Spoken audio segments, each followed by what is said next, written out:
समाजनि जिउआव गोबां खामानि मावनो हाबाफारि लादों आरो बिनिनो गोबांखौ बिथांमोना मावफुंगासिनो दं आरो मावनोबो लादों।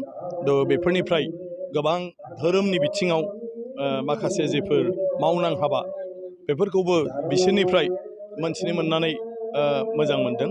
आं सानो बे जथुम्माया गुबुन गुबुन हारि माहारिनि जि धोरोम सिबिनाय आरो धोरोमखौ लानानै आवगायलांनाय बे बेलायाव गोबां माखासे आइडियाफोरखौ मोनहोनो हागोन आरो बेजों गुबुन गुबुन धोरोमनि मानसिफ्राबो बेबायदिनो माखासे गावबा गावनि बेलायाव हाबाफारि लानानै खामानि मावलांनो हागोन। दा बेले बेजे जेबो गैया फालिनाय बायदिसिना खान्थिफ्राव माखासे गावबा गावनि बेक्तिगत थायो, नाथाय धोरोम हिसाबैथ' मोनसेयानो। दा ओंखायनो सोरबाया फुङाव सिखारनानै माने फुजा खालामो, सोरबाया एसे लेट खालामो, सोरबाया मोनाब्लियाव खालामो। नाथाय बेफोरखौ लानानै जोंनि गेजेराव दान्थे बिदान्थे जालायबाय थानो नाङा। धोरोमा मोनसेयानो आरो बे धोरोमखौ बयबो सिबियो आरो बे धोरोमखौ सिबिनायनि जेबो ओंथिफोर आरो जेबो खान्थिफोर बेफोर गासिबो एखेयानो।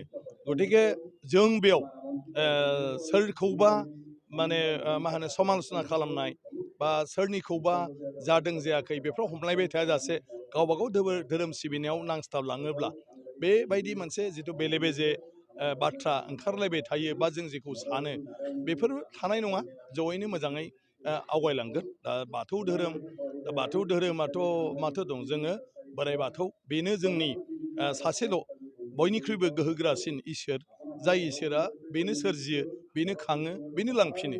बे जाबाय जोंनि सान्थौ। गतिके बे इसोरखौ जोङो सिजौ बिफांखौ मोनसे नेरसोन महरै लानानै जों बेवहाय सिबियो। जोंनि जिथु बुंफोरथि गोदो गोदाय लेखा गैयामोन, लेखा लिराखैमोन नालाय, बाथौ दुमनायनि गेजेरजोंनो जोंनि जिउनि खेंफोरथि, थाइगिर फिथाइनि बिखंनि गेजेरजों जोंनि खेंफोरथि, जोंनि सिफुं, खाम, सेरजा, जथा बिनि देंखोनि गेजेरजोंनो इसोरखौ सिबिनाय आर'ज गाबनायनि माखासे जेफोर रिंगु दामसा बेफोरखौ खालामबोनाय जादों। थ' बेयाव जेरावबो एखे, बेखौ खालामनानै फालिलांबाय थाब्लानो जाबाय। खिन्थु बेवहाय सोरनिया मा जादों, सोरनाबा भुल जादों नामा, जों बेखौ नागिरलायबाय थानो नाङा। मोजांखौ नुयोब्ला बयबो बेखौनो फल' खालामलांगोन।